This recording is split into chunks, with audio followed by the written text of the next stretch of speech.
On est de retour dans vos nouvelles du Sud-Ouest. On espère que vous appréciez l'émission jusqu'à présent et c'est maintenant l'heure d'aller retrouver notre collaborateur sportif pour terminer l'émission en beauté. Salut Steve. Comment ça va, Marc-Claude? Ça va bien, toi? Ça va super bien, merci. On commence en parlant de hockey. On revient sur les performances de nos équipes locales. Oui, exactement. Dans le midget 3A, là, il y a les Grenadiers de Châteauguay qui disputaient un match ce week-end. Une défaite, malheureusement, de 6-5 contre les Cantonniers de Magog. Mais ça a été un match intéressant. C'était 5-2 pour Magog en troisième période. Wow, on a remonté. On a fait un tour de force. 3 buts rapides au milieu de la période, là, je te dirais, pour égaliser la marque. Mais à 19-13 de la troisième période, on a laissé aller cette victoire-là. Donc, ce qui fait en sorte qu'on est 7 victoires, 7 défaites au classement présentement avec 20 points, 9e. Et tout juste derrière les Grenadiers, en 10e position, il y a les Riverains qui, eux, disputaient 2 matchs ce week-end. Malheureusement, c'est 2 défaites.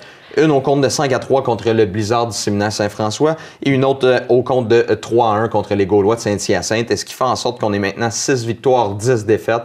Ça commence à sentir un peu la soupe chaude. Là, si on veut rester parmi les équipes qui compétitionnent pour les séries, il va falloir gagner plus de matchs. On a 19 points, seulement 1 point de retard vis-à-vis les Grenadiers et on est 10e au classement. Comme on disait hors d'onde, ça s'enligne en tout cas pour que les deux équipes s'affrontent. Oui, et comme tu disais aussi, là, ça serait intéressant qu'ils prennent d'autres équipes. Comme ça, on pouvait les voir plus longtemps en série, les deux équipes. Espérons que ce soit ça. Oui. On parle aussi d'une joueuse de baseball de Sainte-Martine, en fait, là, qui se démarque parmi les gars. Oui, elle joue au niveau de Bantam. C'est Sophie Gagné de Sainte-Martine qui joue parmi les gars depuis quelques années. Et cette année, au championnat provincial Bantam A, elle a été élue joueuse du match 3 fois. Wow. Cet été, elle a frappé son premier coup de circuit en carrière aussi.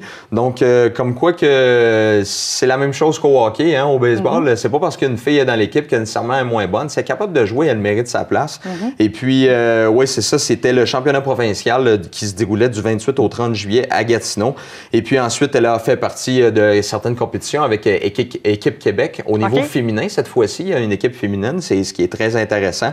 Et le championnat canadien U16 qui se passait du 17 au 20 août. Elle a été nommée joueuse du match 2 fois. Wow. Ça se passait à Toronto. Et des beaux projets pour elle qui s'en vient. Elle fera partie du camp d'entraînement d'Équipe Canada à Cuba du 18 au 25 février 2018. Donc, il y a une équipe canadienne qui fait un camp d'entraînement pour les jeunes, pour le développement. Donc, elle ira. Une belle expérience de baseball à Cuba. On le sait que c'est fort, le baseball là-bas. Et c'est certain qu'on entendra sûrement parler d'elle encore. Et bravo à l'équipe d'ailleurs de Sainte-Martine à lui avoir ouvert ses portes. C'est pas toutes les équipes qui sont ouvertes à... Oui, c'est les Cards de Lac-Saint-Louis, en fait, mais c'est bravo à eux, effectivement. Donc, on se dit, tu sais quoi, elle sait jouer au baseball, elle sait jouer à la balle.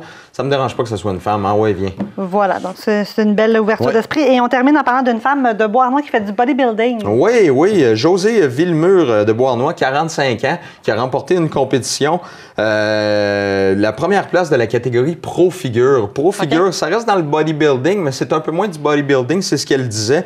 On est un peu moins gros, c'est plus la définition des muscles que la grosseur ou la force nécessairement. Elle a terminé en première place de cette catégorie-là à la compétition IDFA, International Free Drug Athletic.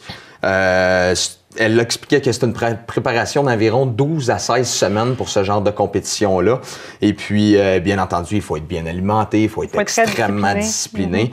Donc, c'est intéressant de voir que même à 45 ans, là, on peut être encore très en forme et participer à des compétitions de la sorte. Elle avait déjà gagné une médaille d'or en 2012 à l'Ultimate Fitness Event. Elle avait à ce moment-là 40 ans.